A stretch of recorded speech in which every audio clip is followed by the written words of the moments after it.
Hey guys, so today I'm going to be kind of sharing my thoughts and doing a bit of a review on LEGO Star Wars Terrifying Tales, which did release on Disney Plus today. So go check it out if you haven't. I would straight up, yeah, kind of, I guess, recommend you watch it, but you can hear my full thoughts in this video, obviously. And it's, if you didn't know, a 46-minute long special, kind of, I guess, a sequel to last year's holiday special, but you don't really need to watch that to understand this.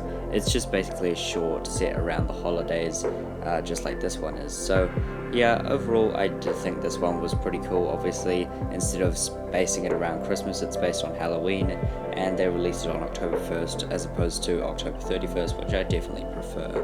Bit of background information for my review: I personally didn't really love the holiday special.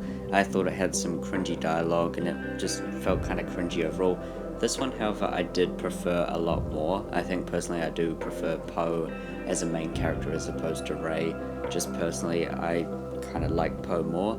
But yeah, BB-8 was also fun to see again, as well as the new character Dean, who was, yeah, pretty cool.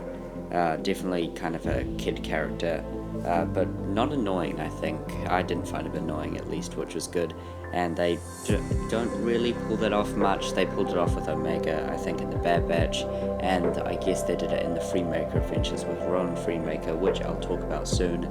But now's a good time to say, I guess there will be spoilers if you care. I think that if you've seen the trailers, though, there isn't really much to spoil, which I think is a big problem with this, is that if you've seen the trailer, you know everything that's going to happen. There's no real twists, no real turns. It's pretty basic, honestly.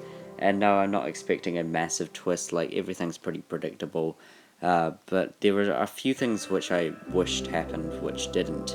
For one, I think with Dean, he's obviously a Freemaker. Like, they make it very clear. There's a line where he's like, oh, I heard people talking about this at my mum's shop, which is obviously a nod to Cordy Freemaker. So I guess that he's Cordy's son, similar to Moxie, who appeared in All Stars. And yes, I did kind of watch these for the first time recently, so I guess it's fun to talk about. But yeah, it is kind of interesting. I was really hoping for a cameo, honestly. Like, they brought in Grabala, who was great here. I definitely think he was a cool inclusion, especially since that was kind of his motives throughout the show. But it was cool to bring him in here, and I guess that should have just been a tease for the Freemakers, but they just didn't deliver on that, which I thought was kind of sad. So yeah, it was kind of weird. I really wish that they did that. Like, there was a scene where it was with the B-142-1138 scene where that droid comes through and then he got pulled back, but it was just Ram and Bash or whatever they're called. I've forgotten. But yeah, when they got pulled back, I kind of thought for a second, I was like, ooh, Freemakers, but you know, they didn't do it. So that was kind of disappointing for me. Obviously, the Freemaker Adventures, I kind of enjoyed that more than I thought I would. But yeah, I definitely recommend checking out that if you haven't already. And yeah, we'll go through this one particularly because I'm going a bit off track here. And yeah, it's probably a good time to mention that this will be a bit of a rambling video. But yeah, overall the plot was a nice setup, and for the three stories, the first one is, of course, which one was the first one? Because we had the Darth Maul one, the What If one with Luke, and the Knights of Ren one, and the Knights of Ren one was first. I thought that was really cool to see. I've read the Rise of Kylo Ren comic thing. Again, I'd recommend that. That's cool. And it stays surprisingly similar to that. There is obviously a bit, it's a bit like toned down, I guess, and some differences, but it is surprisingly similar, and I quite enjoyed that. Like, it shows that LEGO, or at least the team working on this, have some knowledge of what's going on in the canon, and obviously the Lucasfilm story group has something to do with this. But I just kind of think it's cool that they did that anyways, and didn't make it fully their own and kept it to this kind of guideline of that comic. The next one was also kind of interesting with the Darth Maul one. Mother Talzin was great to see there.